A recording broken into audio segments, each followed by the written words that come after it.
Kembali lagi bersama channel kita semua. Jika Anda suka, jangan lupa komen, like dan subscribe, serta bila Anda berkenan, aktifin subtitlenya supaya ada tulisan teksnya. Kita langsung ke ceritanya. Perintah Kaisar Naga. Bab 5113-5115. Penguasa paviliun Tianyuan yang setengah laki-laki dan setengah wanita itu tiba-tiba melambaikan tangannya, dan seorang biksu berjubah hitam di belakangnya menyerbu seperti bola meriam, langsung menuju Torval.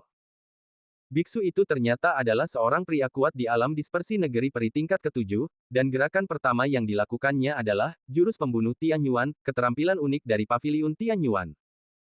Kemanapun angin telapak tangan bertiup, udara berputar, membawa daya isap yang menelan segalanya.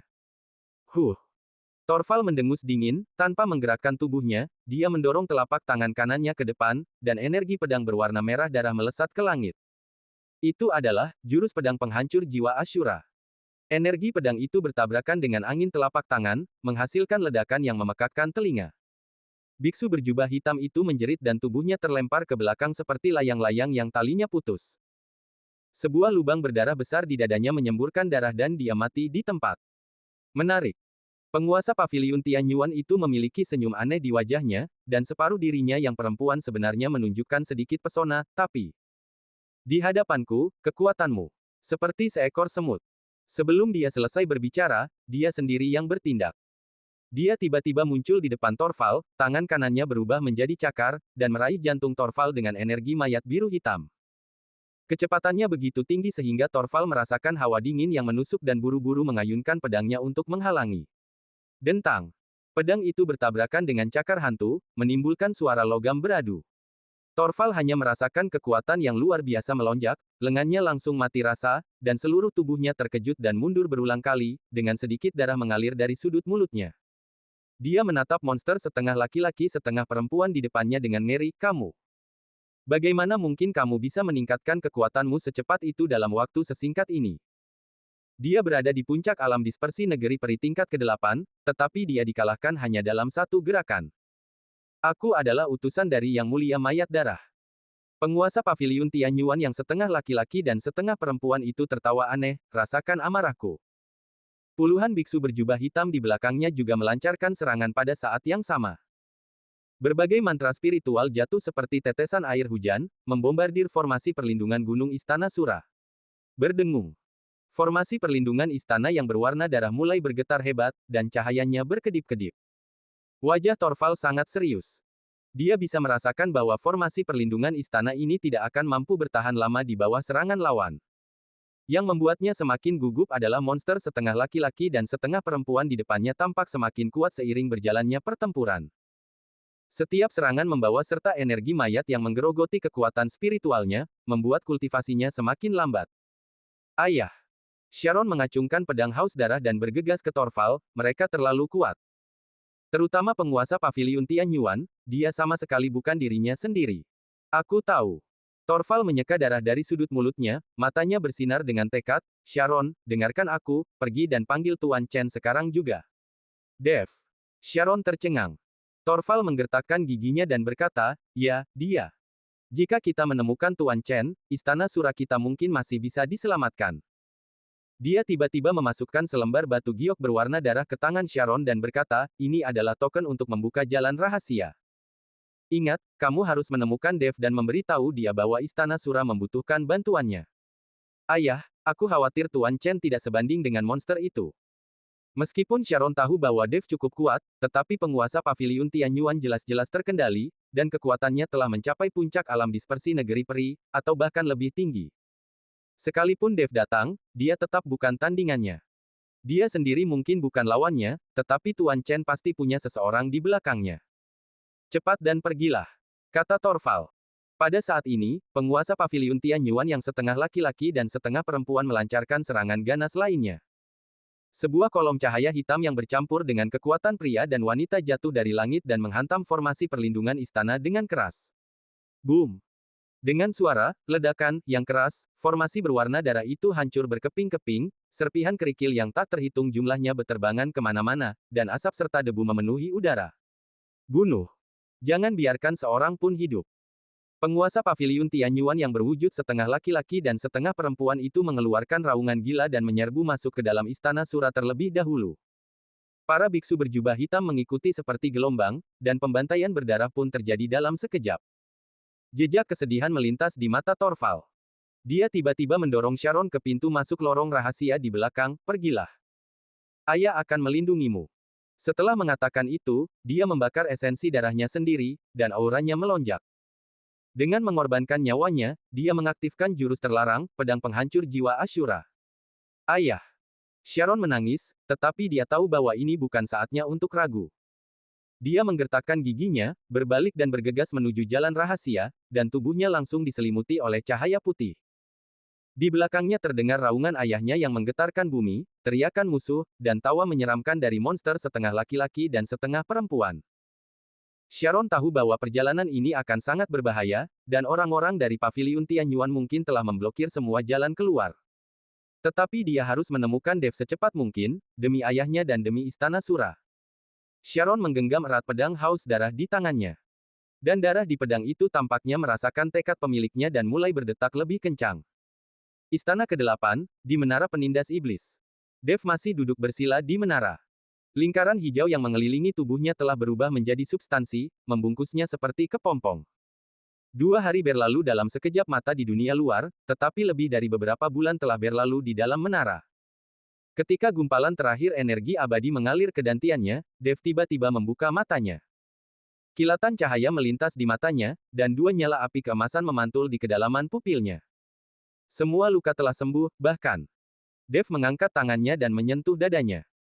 Retakan yang awalnya tertinggal di sana karena kerasukan dan aktivasi paksa Raja Iblis Awan Merah telah menghilang tanpa jejak, digantikan oleh rasa kekuatan yang hampir mendidih. Dev keluar dari menara. Dan Jocelyn dan Beatrice telah menunggunya di luar menara. Dapat dilihat bahwa mereka berdua sangat peduli padanya. Ketika mereka melihat Dev keluar dan pulih sepenuhnya, dan auranya menjadi lebih kuat, mereka berdua tersenyum. Tepat saat Dev tersenyum dan hendak berbicara, dia tiba-tiba merasakan tubuhnya bergetar. Segera setelah itu, 2 kekuatan dalam tubuhnya menyerbu, seolah-olah mencoba melarikan diri dari tubuhnya. Apa yang dilakukan 2 prajurit ini? Dev mengerutkan kening. Dev tidak mengerti mengapa 2 prajurit yang telah lama ditundukkannya dan tinggal di dalam tubuhnya, tiba-tiba mulai berlarian. Untuk mencegah kekuatan kedua prajurit itu mengganggu auranya, Dev melepaskan kedua prajurit itu. Saat 2 aliran udara hitam muncul dari tubuh Dev, 2 prajurit muncul. Tetapi kedua prajurit itu hanya muncul begitu saja, lalu menghilang dalam sekejap, terbang ke satu arah. Hai, mau kemana? Dev berseru dan buru-buru mengejarnya. Dia tidak tahu apa yang terjadi pada kedua prajurit itu dan mengapa mereka tiba-tiba melarikan diri. Dev. Melihat ini, Jocelyn dan Beatrice buru-buru mengejar Dev. Kakak ipar. Saul juga datang saat ini.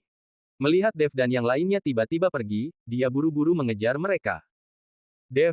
Apa yang terjadi? Jocelyn menyusul Dev dan bertanya. Tidak ada waktu untuk menjelaskan. Dev berbicara dengan sangat cepat, sambil menunjuk ke arah di mana para prajurit itu menghilang, kedua patung itu tiba-tiba kehilangan kendali karena suatu alasan dan aku tidak tahu kemana mereka pergi. Kita harus mengejar mereka. Beberapa orang mengejar kedua prajurit itu dari belakang. Riak-riak muncul di udara di belakang mereka, menunjukkan betapa cepatnya kecepatan mereka. Angin kencang bersiul di telinga mereka, dan gunung-gunung serta sungai-sungai di bawahnya surut dengan cepat. Dev memejamkan mata dan merasakan posisi kedua prajurit itu melalui garis jiwa. Aura mereka menjadi semakin ganas, dan bahkan samar-samar beresonansi dengan bau darah yang kuat. Ada yang salah. Kedua prajurit itu tampaknya menanggapi semacam panggilan. Gumam Dev dalam hati. Bukankah ini arah menuju Istana Sura? Beatrice melihat sekeliling dan berkata. Baru saat itulah Dev menyadari bahwa arah yang dituju kedua prajurit itu memang arah Istana Sura. Tetapi Dev sedikit bingung mengapa kedua prajurit itu tiba-tiba ingin pergi ke Istana Sura. Pada saat ini, sesosok tubuh yang acak-acakan tiba-tiba keluar dari awan di depan. Sosok itu mengenakan pakaian berwarna merah darah dan memegang pisau pendek yang terus-menerus mengeluarkan darah. Itu adalah Sharon. Rambutnya acak-acakan dan ada darah di sudut mulutnya. Dia jelas telah melalui pertempuran sengit dan sekarang dikejar oleh beberapa garis cahaya hitam. Sharon. Pupil mata Dev mengecil, dia mengangkat tangannya dan energi pedang hijau melesat keluar. Energi pedang itu merobek kehampaan bagaikan benang dan secara akurat mengenai pergelangan tangan seorang biksu berjubah hitam. Biksu itu menjerit dan cambuk tulang di tangannya pecah berkeping-keping. Tuan Chen! Tuan Chen! Sharon tiba-tiba berbalik, dan saat dia melihat Dev, matanya berbinar karena kegembiraan, tetapi segera ditutupi oleh keputusasaan. Cepat! Istana Sura! Ayahku! Sebelum dia bisa menyelesaikan kata-katanya, 3 biksu berjubah hitam mengelilinginya, mata mereka memancarkan cahaya merah yang haus darah, dan semua serangan mereka merupakan jurus pembunuh. Dev mendengus dingin, dan pedang penebas naga langsung menebas energi pedang emas, seketika membunuh 3 pria berpakaian hitam itu. Kita bicara sambil jalan. Dev menarik Sharon mendekat padanya, apa yang terjadi? Sharon terengah-engah, menunjuk ke area di kejauhan yang ditutupi kabut berwarna darah, suaranya bergetar, penguasa paviliun Tianyuan. Dia dikendalikan oleh mayat darah, dan memimpin orang-orang untuk menyerang Istana Sura. Ayahku telah membakar esensi darahnya agar aku bisa datang kepadamu. Dia tersedak oleh isak tangis, dan darah di pedang haus darah berdenyut lebih hebat, mereka ingin mencuri kristal darah Sura, formasi perlindungan istana telah hancur. Hati Dev hancur. Mayat darah. Dev teringat pada 2 peti mati itu.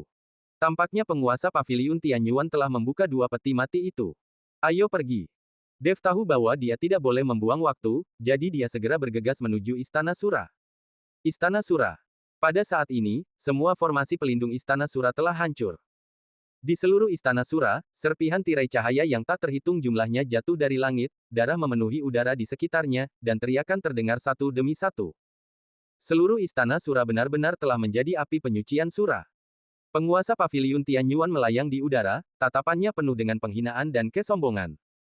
Di lapangan, semua orang di Istana Sura memasang ekspresi putus asa di wajah mereka. Torval, sebagai kepala Istana Sura, menatap kosong ke arah penguasa paviliun Tianyuan di kehampaan. Di sampingnya tergeletak mayat para prajurit Istana Sura dan tak terhitung jumlahnya. Torval sendiri kehilangan kedua lengannya dan terluka parah. Istana Sura saat ini bukanlah tandingan paviliun Tianyuan.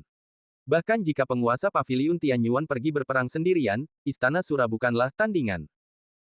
Torval membakar esensi darahnya dan mencapai alam dispersi negeri peri tingkat ke-8, tetapi dia masih belum cukup baik di hadapan penguasa paviliun Tianyuan. Pada saat ini, penguasa paviliun Tianyuan menatap ke arah Istana Sura dan berkata dengan dingin, keluarkan kristal darah Sura, aku bisa mengampuni nyawamu. Torval sekarang akhirnya mengerti mengapa penguasa paviliun Tianyuan menginginkan kristal darah Sura. Karena kristal darah Sura dapat menggantikan hati dan menghidupkan kembali mayat berdarah. Sekarang setelah penguasa paviliun Tianyuan dikendalikan oleh mayat darah, hal pertama yang terpikir olehnya adalah merebut kristal darah Sura. Kristal darah Sura adalah fondasi Istana Suraku. Jika aku memberikannya kepadamu, Istana Suraku akan lenyap sepenuhnya. Walaupun Torval kehilangan kedua lengannya, wajahnya masih penuh dengan niat membunuh yang dingin dan dia tidak menunjukkan rasa takut sama sekali. Dia bisa mati, tetapi dia tidak bisa menyerahkan kristal darah Sura. Bahkan jika dia mati, Istana Sura masih dapat memilih kepala istana baru. Namun, jika kristal darah Sura diserahkan, fondasi Istana Sura akan hilang, dan Istana Sura akan runtuh. Jika kamu tidak menyerahkan kristal darah Sura, Istana Sura milikmu juga akan lenyap. Kata penguasa paviliun Tianyuan. Aku belum kalah. Setelah Torval selesai berbicara, dia tiba-tiba memuntahkan seteguk darah, dan sebuah token kuno mulai muncul di kehampaan, memancarkan cahaya. Di bawah cahaya, bumi mulai bergetar, lalu perlahan retak. Bersambung.